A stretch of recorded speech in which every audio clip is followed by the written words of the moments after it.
What's up, y'all? It's your girl Sakina, and I'm back for another Greenleaf review. This is season 5, episode 5, so let's get straight into it.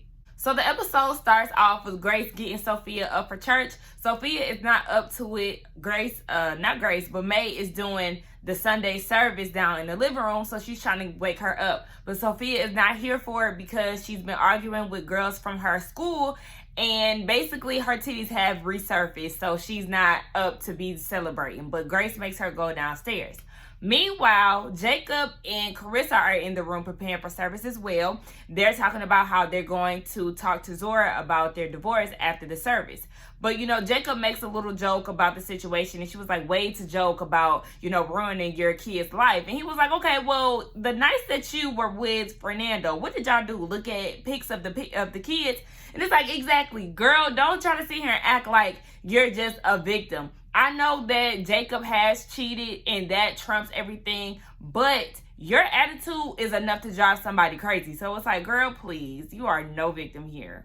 So the whole family is downstairs and they're enjoying the service. Charity is on the piano and Corinne is by her side. They're singing and then the family joins in. I actually really love this scene because it's just like, oh, come on, family. I love family. So seeing all of them singing together was real nice. Now, May gets up and starts her service, and she thanks AJ for joining them, and I could not help but to laugh at his outfit. Yeah, I don't know why his outfit was bothering the hell out of me. That damn polka dot shirt, as soon as I seen it, I said, oh, not polka dot. Oh, that polka dot. And then once we got a better shot of it later on in the show, baby, he had a long sleeve shirt under that with some khaki pants and some boots. That whole outfit needed to be thrown the hell away. I'm like, Noah, you go to church. You real churchy. Why couldn't you just give your son a suit? Why couldn't you take him to the store even if he couldn't borrow one of yours? Like, I'm like, Noah, you need your ass kicked for that. But anyway, chill. So basically, May wants to leave Calvary in the past and wants to start new beginnings because they have so much to celebrate. And Carissa's negative ass was like, what's to celebrate? Excuse me? And May was like, worshiping together and starting anew. So, she trying to go back and forth, and Jacob is like, bruh, can you save that shit for another time? And Bishop had to tell her, like, girl, calm down. Like, thank you. She's doing way too much. Can you enjoy the service? If you don't want to be here, take your ass upstairs, or better yet, get the hell out. Corinne's grandma, what's her name? Clara. Yeah, Miss Clara is down at the church, and she said basically it's like a wheelchair spiraling down, baby. It's a whole mess. And Judy is out there singing. Basically, I already know them people is going insane over there, okay? So Noah and Grace are off to the side, and they're talking about the first service at the church. Come to find out, the first church service is where Grace had lost her virginity. And she's like, you better not tell nobody, especially not AJ.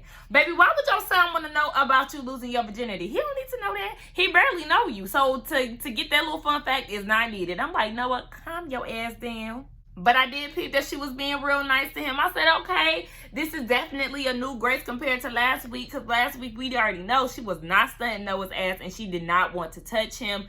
Nothing like that. Now, Miss May is preparing to go meet up with Tara. And Bishop is like, I really wanted to go with you. But she's like, no, you and Jacob already done enough. And we ain't get shit accomplished. So I'm going to go ahead and address this, what's she call her? A skank adjacent saint. And, see her about trying to take my house. I'm like, that's right, May. Get her in order. Bishop and AJ are off to the side. Everybody going off to the side and looking at other stuff.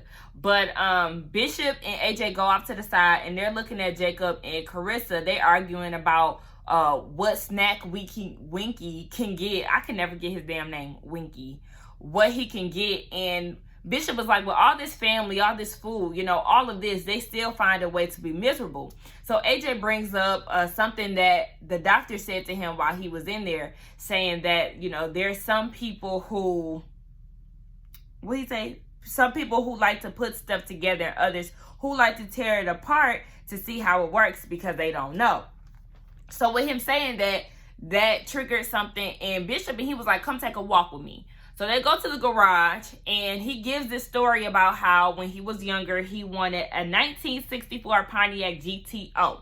Now, AJ said that he wants a Beamer, top down, whatever. He Gucci with that. So that's his dream car. So Bishop starts to talk about that, and he was saying, he asked for 6 months, and his dad kept saying, pray on it. So eventually his dad gifted him with the car. However, he did not give him the whole car. What he did was give him the pieces. So his dad gifted him the parts and basically just wanted him to know that without faith, work is dead. But of course, he didn't get the message because the car is still boxed. He didn't even think to open it. So he uses this time to basically bond with AJ and was like, neither one of us know how to build a car, but if you help me build this car, then it's all yours. It may not be a Beamer, but you know what? It drives pretty well. So what do you think? And AJ is, he looks very appreciative. He looks like he's down for it. So I like the fact that he was open enough to talk to Bishop. Now, May pulls up on Tara, and she's asking her, so how long have you been here? Tara's thing is she's constantly on the move because everywhere she goes, the rent starts to rise. So, she feeds kids and stuff. She doesn't know if they're there to get the word or there to just get fed, but basically she's fulfilled either way. So May is like, have you ever thought of doing anything more ambitious? Trying to feed a larger group of people, trying to save a larger amount of lives. And she hasn't really thought about any of that. Tara's whole thing is, I'm being moved by the gospel. My whole mission is set on that. Jesus didn't build the temple. He wasn't asking for a donation. So she basically does the same thing that Jesus does. I'm like, you know what? You right on that. You're real right on that. So, May's whole thing is like, okay, you may not be asking for riches and all of this stuff, but yeah, you asking for my house. Like, what is up with that? Now, Tara's whole thing is, I want the house because it could be basically like a safe haven for people. It could be somewhere for foster kids, a center for them, a place that people can run away from abusive situations, sexual abuse relationships, anything of that sort, children and grown-ups. So as she's speaking, May is like, oh, wow, okay, well, I asked God for a new beginning, and he has a very good sense of humor. And she left it at that, and she left. Now we got Charity. She pretty much been in the girls' business, Sophia and Zora, because they've been on the sidelines talking about the whole Dante and her titties being leaked and all of that. Ooh, excuse me. So she hears the girls talking over on the side, and she was like, can y'all come watch the baby for me real quick? Yo, where the hell is, what's his name, Kevin? I swear, we done seen Aaron so many times, and they supposed to be together, right? Where the hell is he? Why is he not picking up his stepson? I'm not really understanding. Why is Kevin not coming to get his child? Like, is he no longer a part of the cast? We need some answers. That's the one gap that they do have in this show. Because it's like, we never know where the hell this man is. But anyway, so she asked him to watch her son, and she goes off into the next room.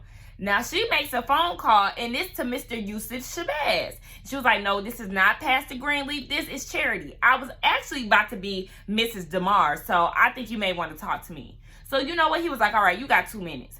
So she goes off and tells him the whole rundown of what's been going on, I guess, with Phil in the whole Hope and Harmony situation and them taking over the Calvary Church, all of that. But the moment that she mentioned his ex-wife in Edendale Glendon or Linden, yeah, I know, I always mess that up. He was like, yeah, you cute and all, but this is my time to go. And you know what? Yeah, I don't think you're hearing me. So click, boop. He flipped that damn flip phone. Click. But no, for real, he is starting to irritate the hell out of me. Because it's like, I mean, what? Why do you entertain these people knowing damn well you know what they want and you're not going to give it to them? Yeah, I don't really have time for him. He's annoying. Now, Jacob and Kerissa use this time to go and talk to Zora about the divorce. So she's making a joke and saying, you know, it's not your fault. You know, that's what people usually say in regards to divorce. And it was like, well, this is actually what we wanted to talk to you about. We're getting a divorce. So she instantly gets pissed off. She blames it all on Jacob and was like, you know what? All these years, y'all been should have did it for your sake, Mom, because, you know, you made countless dinners and he hasn't shown up because he's fooling around with Alexis. I was like, oh, girl, you asking for an ass whooping. But no, he was like, basically, watch your mouth. And that's what Kerissa was like, I'm not innocent. I've done my dirt. And she wants to know what she did. But she was like, the details aren't important. Just know that this is on the both of us. So Zora is pissed off. And she was like, you know what? I can't even. And she walks out. Jacob wants to congratulate Kerissa on not putting all the blame on him. And she was like, you know what? Whatever. I'm still willing to back out of this. If you want to, I'm definitely on board. But if we tell Winky tomorrow, because they are taking him to a child psychologist, and it was like, after we tell him, then I'm really done, because I'm not putting him through that again, or I'm not putting him through that for no reason. And Jacob was like, okay, understood. Just careless as all hell. And again, I am proud of Jacob for putting his foot down. Like, if this is not something that you want to be in, then don't settle. And I put that on everybody. I don't care if you're married, if you have children with this person, whatever. You're not obligated to stay with somebody if you're not happy. You create your own happiness, so don't settle for nobody. Like, shout out to Jacob for doing that. Bishop and AJ go into the house and they're talking, and Bishop is saying, a lot of people think that religion is this rule book, and it's really not. Religion or faith is all based on experience. And I like the fact that he said that. When he said that, you can kind of tell that AJ, that was in his mind a little bit. So May walks in and Bishop wants to know what happened down at the mission. So she was like, I think we have to give her the house. And he's like, why? Like, what's going on? She was like, God told me, I think we have to do it. And he really isn't here for that. Now, AJ is talking to Sophia. She's down and out. So he was like, what's up? Tell me. I'm still here, so I need you to tell me what's going on. And she lets him know, I took these pictures. Now they're everywhere. Everybody in my school knows about it. And he was like, you're being dramatic. You're being extra as fuck. Like, I'm here with all the stuff that I've been through. So, I mean, you can push through too. And in my head, I'm like, yeah, Sophia, girl, your titties being out on blast has nothing compared to what your brother is going through. You heard his story, bitch. Please, this is minute compared to what he's experiencing, okay? So he asks her, what do you really want? And she wants to stay with Sophia and AJ. And he's like, okay, well, you stay here. That's lame. But I also need you to realize that you're going to have to grow up eventually. Yeah, you see people like Kerissa, Jacob, Charity. They are here. And really, that's not realistic. Grown people, they move the hell along. Even if you were raised with me and Zora together and we all, was kicking shit as toddlers and whatnot, you still have to grow up and move on. That's true shit. He also reminds her, though, like, it's never going to be easy, bro. You just going to have to do it. And I'm like, that's the big brother advice that she needs. I, again, love their relationship. I like how he keep it real with Sophia. Like, yeah, girl, your titties being out. Okay, so what? Bitch. And so Grace is in the room with Noah. Again, she's being nice to him. So they in the room and she's talking about how tired she is. She's so stressed out about how Tara is thinking about taking a house and the whole situation with Bob Whitmore. They don't have enough information, but she still is trying to get him out of the church before Tuesday. So she's saying, she's just been restless and she's been thinking about everything as far as the house. And then she said that she was thinking about Noah. And I'm like, girl, why are you thinking about Noah? Let me find out you out here trying to create a love triangle between you, Darius, and him. So, yeah, she was thinking about him. And he starts to offer her to lay in his lap, take a rest or whatever. And then he asks, like, why was Miss Davis, ain't that her name? Yeah, Miss Davis trying to give the house to Daryl. And she has no idea. Now, she's laying in his lap, but, he's looking like he may know something. So she takes a nap and she wakes up. And he was like, I come to think about it, there was actually a note or some type of journal that the caretaker had in the cabin that Noah was staying in. So apparently Miss Davis is white, y'all, and the caretaker was white too, because in this journal, he would write out like some ground rules or some ground plans that he had for the house as if he was going to get it. But in this journal, he was also saying that the Negro came today, which gave away the fact that he was white. So this Negro could possibly be Daryl. And what I got from that is maybe the caretaker has something to do with this whole situation. Maybe he tried to take out Daryl. Maybe they had the situation wrong.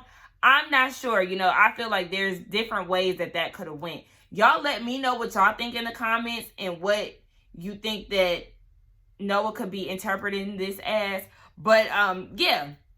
So he tells her that story, and Bishop interrupts them and comes into the room. So he lets her know, like, Grace, your mom is trying to give this house away to Tara. But I'm thinking maybe, we can basically settle this out with some money. And she was like, okay, how much do you need? We know that she got some money from Lionel's death. So baby sitting on some racks. Now, with this information that Grace was given about the journal, she goes out to the cabin where Zora now resides. And she's in there crying about the divorce of her parents. So Grace sees her and is like, baby, what's wrong? She's trying to comfort her. You could talk to me at any time. So she said that she was in there because Noah had gave her the information about the journal. So Zora is like, yeah, all of the old stuff that was in here is in a box under the bed.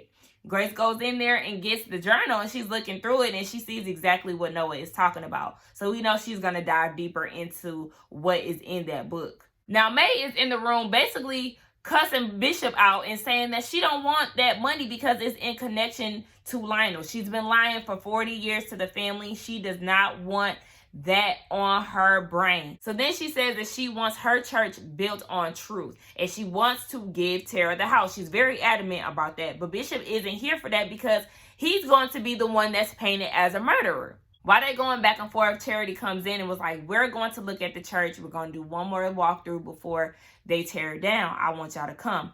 May is against it, but she convinces her to come and say thank you to the church and not goodbye. So they're all walking through and they're looking at the different rooms of the church. Kerissa says that it is a beautiful church, which it is. The church is very nice.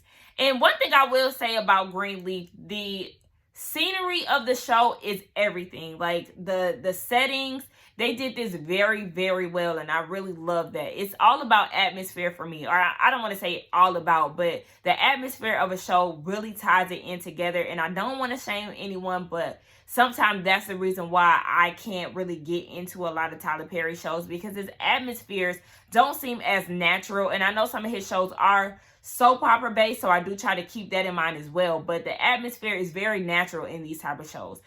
Greenleaf and Queen Sugar, those type of things. So that's another thing that draws me to a show. But anyway, they're soaking it all in, and Bishop is saying that they're all blessed to be here this one last time in the church. So they all gather around and they give praise to God, and, they worship him.